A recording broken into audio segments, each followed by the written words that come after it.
안녕하세요. 어제 뉴욕 증시, S&P 500 지수가 5거래일 만에 반등했죠? 네, 맞아요. 트럼프 대통령이 그 EU하고 무역 협상 시한 연기, 거기에 동의하면서 일단 투자자들이 좀 안도하는 분위기였어요. 근데 같은 날 나온 미국 소비자 신뢰 지수는 또 예상보다 훨씬 강하게 나와서 좀 놀랐습니다. 시장에 또 다른 신호를 준 거죠? 네, 그래서 오늘 저희가 함께 볼 자료들이 바로 이 지점입니다.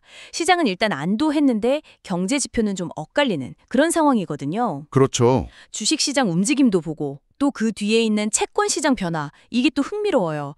그리고 무엇보다 소금리는 강한데 기업이나 주택 쪽은 좀 둔화되는 이 상반된 흐름을 좀 깊게 들여다볼까 합니다. 좋습니다. 이 상반된 신호들 대체 뭘 의미하는 건지 그 연결고리를 좀 찾아보죠. 우선 S&P 500 반등은 역시 트럼프 대통령 결정 영향이 컸다고 봐야겠죠. 그렇습니다. 그 시장 전문가 폴 놀테 같은 경우는 시장이 처음에는 트럼프 대통령 행동 예측이 잘 안 되니까 되게 민감했는데 이제는 약간 패턴을 읽는다는 거죠. 아, 패턴을요? 네. 압박받으면 결국 좀 물러서는 뭐랄까 포커 플레이어 같다. 이렇게 파악하기 시작했다는 분석을 내놨더라고요. 일종의 학습 효과군요. 시장이 좀 적응을 한 거네요. 그렇죠. 그런데 시장을 움직인 게 이것만은 아니었죠. 미국 장기 국채 금리가 이거 크게 떨어졌더라고요. 아, 네. 중요한 지점입니다.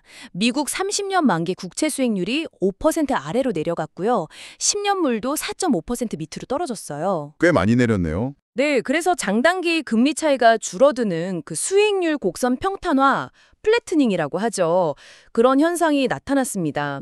근데 더 흥미로운 건 이 배경에 해외 요인이 있다는 거예요. 특히 일본하고 영국. 해외 정책 변화가 미국 금리까지 움직였다는 말씀이시죠? 네, 로이터 통신 보도를 보면 일본 재무성 쪽에서 초장기 국채 발행을 줄일 수도 있다. 이런 신호를 좀 보냈어요. 아, 그러니까 이게 글로벌하게 장기 국채를 사려는 움직임을 좀 부추긴 거죠. 영국도 좀 비슷하게 단기물 위주로 국채 발행하려는 움직임이 있고요. 이런 게 좀 영향을 줬습니다. 그렇군요. 수요 측면에서는 어떤가요? 금리가 이 정도면 매력이 있나요? 네, 물론 부채 부담 우려는 계속 있지만 베레와 인베스먼트의 크리그 브러더스 같은 전문가는 30년물이 5%대, 10년물이 4.5% 이상이면 여전히 괜찮은 수준이다. 그래서 수요는 꾸준하다. 이렇게 분석하더라고요. 실제로 2년물 국채 입찰 결과도 나쁘지 않았고요. 글로벌 요인의 수요까지 채권 시장도 참 복잡하게 돌아가네요. 자, 그럼 이제 미국 내부 경제 상황으로 한번 들어가 보죠. 제일 눈에 띄는 건 역시 소비자들이 엄청 자신감이 넘친다는 거. 맞습니다. 5월 컨퍼런스 보드 소비자 신뢰 지수, 이게 진짜 중요하거든요. 앞으로 6개월 경기 전망인데 예상치가 87이었는데 98이 나왔어요. 98이요. 와, 엄청 높네요. 네, 예상치를 훨씬 뛰어넘었죠. 4년 만에 월간 상승폭으로는 가장 컸습니다. 앞으로 사업이나 노동시장, 소득 전망 다 좋아질 거다 이렇게 보고 있고요. 재밌는 건 1년 기대 인플레이션 전망은 오히려 6.5%로 좀 낮아졌어요. 소비 심리는 정말 뜨거운데요. 근데 이걸 뒷받침해야 할 기업 활동은 좀 다른 것 같아요. 4월 핵심 자본제 주문, 이게 기업 설비 투자를 보여주는 거잖아요. 이게 6개월 만에 가장 큰 폭으로 줄었다고요? 네, 바로 그게 문제입니다. 현재 경제를 읽기가 참 어려운 지점인데요. 핵심 자본재 주문이 전월 대비 1.3% 감소했어요. 아마 이게 무역 관련 불확실성? 이런 것 때문일 수도 있겠다 싶고요. 변동성 큰 운송장비 빼고도 이 정도고 운송장비까지 포함하면 전체 내구재 주문은 6.3%나 급감했습니다. 와, 소비는 화창, 투자는 흐림, 완전 딴판이네요. 주택시장 쪽은 어떤가요? 거기도 좀 신호가 안 좋은가요? 주택시장도 좀 둔화 신호가 뚜렷합니다. 3월 S&P 케이스실러 20개 도시 주택가격 지수, 이게 주요 도시 집값 보여주는 건데 2년여 만에 처음으로 전월 대비 0.1% 하락했어요. 하락으로 돌아섰군요. 네, 연방주택금융청 FHFA 지수도 마찬가지로 0.1% 내렸고요.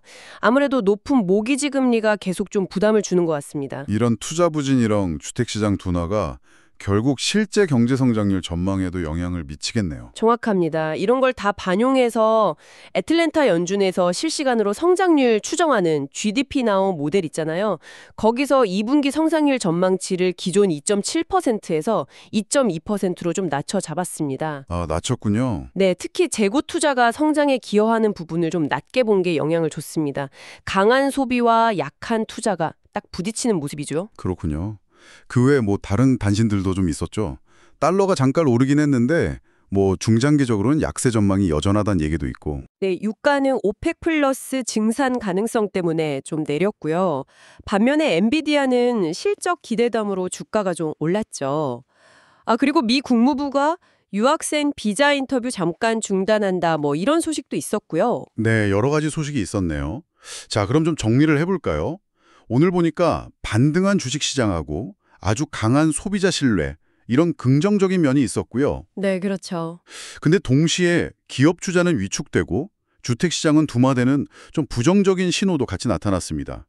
여기에 또 일본, 영국 정책 변화가 글로벌 채권 시장 통해서 미국 금리까지 건드리는 복잡한 상황이네요. 네, 정말 복잡하죠. 그래서 이 모든 것이 당신에게는 무엇을 의미할까 이걸 생각해 봐야 합니다. 지금 시장과 경제가 이렇게 좀 상반된 신호들을 보내고 있잖아요. 그러니까 균형 잡힌 시각을 갖는 게 중요합니다.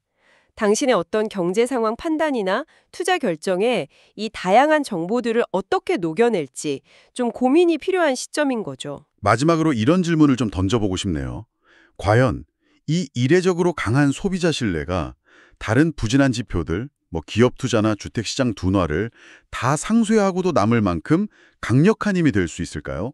그게 관건이겠죠. 아니면 우리가 오늘 살펴본 글로벌 채권 시장 변화처럼 아직 잘 모르는 수면 아래에 있는 다른 변수가 경제 방향을 결정하게 될지 헤드라인 너머의 진짜 이야기를 계속 좀 따라가 보시면 좋겠습니다.